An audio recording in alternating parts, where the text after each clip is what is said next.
यहां पर एक सियासी लीडर जो है वो खड़ा होकर तड़ियां लगाता था कि अंपायर की उंगली आज उड़ जाएगी, अंपायर की उंगली कल उड़ जाएगी और उसके बाद पूरा निजाम जो है वो लपेट दिया जाएगा।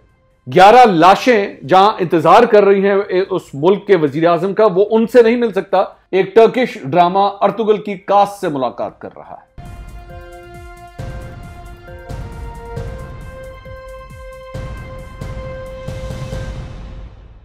अस्सलाम वालेकुम नाज़रीन, मैं हूं मंसूर अली खान। अपने YouTube चैनल के ऊपर आपको खुशामदीद कहेंगे। नाज़रीन, आज जिस टॉपिक के ऊपर वीलॉग हम कर रहे हैं उसमें दो मुख्तलिफ मौजू हैं जिसके ऊपर बात करनी है। उससे पहले आपसे दरख्वास्त के चैनल को सब्सक्राइब करना मत भूलिएगा और बेल आइकन ज़रूर प्रेस कीजिएगा। सबसे पहला जो टॉपिक है वो उसका ताल्लुक अमेरिका के साथ है और अमेरिका के अंदर पिछले 24 घंटे में आपने देखा कि किस तरह कैपिटल हिल वाशिंगटन के अंदर, जहाँ पे उनके सारे कानून साजी जहाँ पे होती है और जहाँ पे सारे लॉ मेकर्स आकर बैठते हैं, वहाँ पे डोनाल्ड ट्रंप के हामियों ने किस तरह उस जगह के ऊपर कब्जा किया, उस बिल्डिंग के अंदर वो लोग घुस आए। ये सारा मंजर जो है आज तक पहले कभी भी अमेरिका में इस तरह नज़र नहीं आया था। मेरे ख्याल में गालबन जो पहले सिविल वॉर्स हुई थी अमेरिका में, उसके बाद से लेकर अब तक ऐसे मनाजिर कभी देखने को नहीं मिले थे। तो ये सारा कुछ जब हो रहा था और मैं टीवी स्क्रीन के ऊपर देख रहा था तो मुख्तलिफ चीज़ें मेरे जहन में आ रही थी। अब सबसे पहले बात तो एक पर्टिकुलर ग्रुप था जो बार बार ये कह रहा था कि देखें जनाब, अमेरिका के अंदर भी जो है वो वोट को इज्जत दो की कहानियां जो है वो शुरू हो गई हैं और लोग जो है रिजल्ट मानने को तैयार नहीं हैं। और वो अमेरिका जो पूरी दुनिया को जमहूरियत के सबक सिखाता था और वो बार बार लोगों को कहता था कि जनाब हम आपके इलेक्शंस को बड़ा गौर से देख रहे हैं और हम देखेंगे कि नई हुकूमत किस तरह बनती है, कौन बनाता है। आज उसी अमेरिका को जो है वो पूरी दुनिया को जवाब देना पड़ रहा है। तो एक तबका तो ये सोच रहा था। दूसरा तबका जो सोच रहा था, जिसमें शायद मैं खुद भी शामिल हूं, मैं इन तमाम मनाजिर को कंपेयर कर रहा था 2014 के साथ।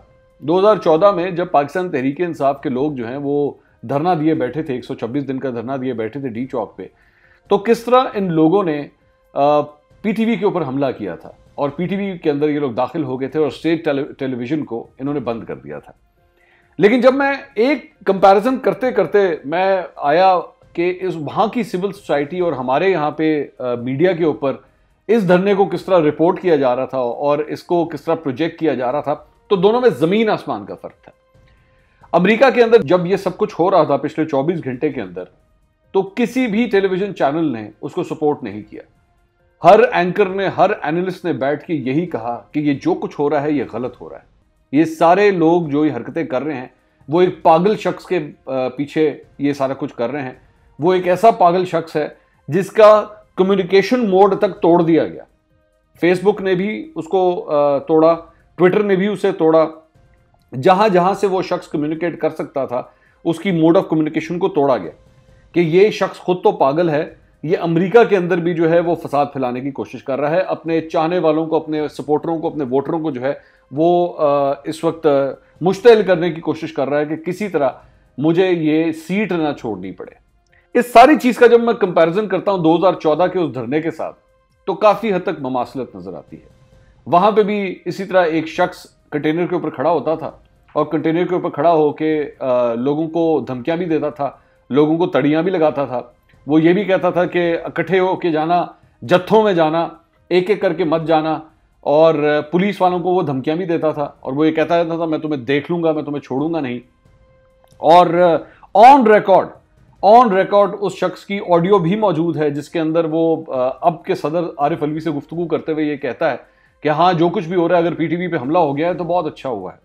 उसने एक दफा भी ये कोशिश नहीं की थी कि किसी तरह इस सारे फसाद को मैं रोक लूं, मैं अपने वर्करों को, अपने चाहने वालों को मना करूं कि जो कुछ तुम कर रहे हो ये ठीक नहीं है। उसी दौर के अंदर हमारी पार्लियामेंट का जो मेन गेट है, जो जंगला है, उसे भी तोड़ा गया। यही इनके और डॉक्टर ताहिरुल कादरी के चाहने वाले जो हैं उस जंगले को अबूर करके पार्लियामेंट हाउस की लॉन में जाके खड़े भी हो गए वहां पर, और सिर्फ बिल्डिंग के अंदर इसलिए नहीं दाखिल हो सके क्योंकि वहां पे फौज की जो लाइन थी उसको अबूर नहीं किया गया, जिसकी वजह से शायद वरना वो लोग अंदर भी घुस जाते। ये सब कुछ जब हो रहा था तो जिस तरह मैंने आपसे कहा कि अमेरिकी मीडिया के अंदर किसी ने भी इसको सपोर्ट नहीं किया, सबने मुजम्मत की, सबने कहा ये जो कुछ भी हो रहा है ये गलत हो रहा है। लेकिन अफसोसनाक तौर पर पाकिस्तान में इस तरह नहीं हुआ था। पाकिस्तान के अंदर जब ये धरना दिया जा रहा था तो इस सारी चीज़ों को सपोर्ट करने वाले भी मीडिया के ऊपर बैठे हुए थे। उस वक्त वो कहते भी थे कि जो कुछ, ये तो देखें जी ये लोगों का इंटरेस्ट है, ये जो है ये आम पाकिस्तानी है, ये मुश्तिल हुए हैं, और अगर ये अपना इजहार कर रहे हैं, अपने गुस्से का इजहार कर रहे हैं तो ठीक कर रहे हैं। यहां पे ऐसे लोग भी थे जिन्होंने जाके उस धरने के अंदर कंटेनर के ऊपर खड़े होकर तकरीरें भी की, उसी क्राउड से तकरीरें की जिस क्राउड ने जाके पीटीवी के ऊपर हमला किया था। सिर्फ ये नहीं किया एक एक करके, बल्कि उनकी ड्यूटियां लगी होती थी कि वो आते थे कंटेनर पे को खड़े होते थे, और अगर एक कम पड़ जाता था तो दूसरे को भी बुलाया जाता था, फिर तीसरे को भी बुलाया जाता था, चौथे को भी बुलाया जाता था कि तुम किधर हो, आओ ना, आके यहां पे तकरीर क्यों नहीं करते। सेलिब्रिटीज को ढूंढा जाता था कि जनाब वो तुम नहीं आए, तुम्हारा इंतजार कर रहे हैं, अभी तक पहुंचे क्यों नहीं।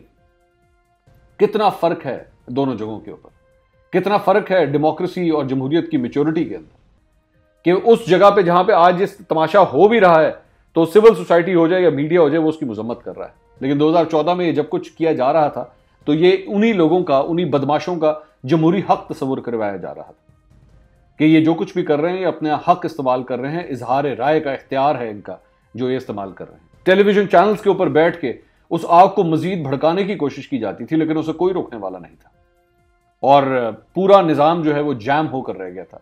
लेकिन यहां पर सब कुछ होने के बावजूद भी जो बाइडेन की जो प्रेसिडेंसी है उसे वो रोक नहीं सके। अगली हुकूमत ने आना ही आना था, चाहे जो मर्जी हो जाए। लेकिन यहां पर एक सियासी लीडर जो है वो खड़ा होकर तड़ियां लगाता था कि अंपायर की उंगली आज उड़ जाएगी, अंपायर की उंगली कल उड़ जाएगी, और उसके बाद पूरा निजाम जो है वो लपेट दिया जाएगा। बहरहाल ये मुमासलत थी जो मुझे बार बार नजर आती थी उस 2014 के। अल्लाह करे कि मेरे मुल्क में, पाकिस्तान में कभी इस तरह के मनाजिर ना हो, चाहे वो मुस्लिम लीग नून हो, चाहे पाकिस्तान पीपल्स पार्टी हो या पीटीआई हो, कभी भी इक़्तिदार की मुंतकली जो है वो ऐसे मनाजिर के साथ कभी ना हो। लेकिन साथ ही साथ अमेरिका की अपनी जड़ों के अंदर ये वायरस किस हद तक आ चुका है और इसका इलाज ये लोग ढूंढ पाएंगे या नहीं, ये वक्त बताएगा। लेकिन जहां पे जमहूरियत को डिरेल करने के लिए ताकतें मौजूद होती हैं तो फिर इस तरह के मनाजिर जो हैं वो देखने के लिए मिलते हैं। पाकिस्तान ने भी वो मनाजिर देखे, अब अमेरिका ने भी वो मनाजिर देख लिए हैं। बहरहाल आगे चलें। दूसरी खबर जिसके ऊपर मैं आपसे बात करना चाह रहा था, प्राइम मिनिस्टर हाउस की जानिब से कल एक फुटेज रिलीज की गई और वो फुटेज देखते ही पहले तो अफसोस होता था, गम था, लेकिन वो फुटेज देखने के बाद गुस्सा चढ़ गया।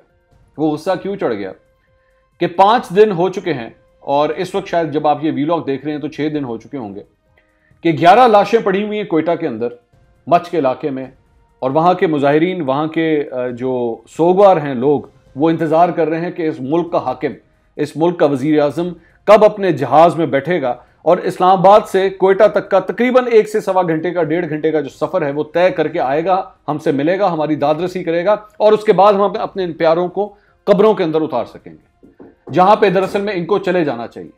लेकिन वो सफर पूरा ही नहीं हो रहा, वो सवा घंटे का, वो 1.5 घंटे का सफर पूरा नहीं हो रहा।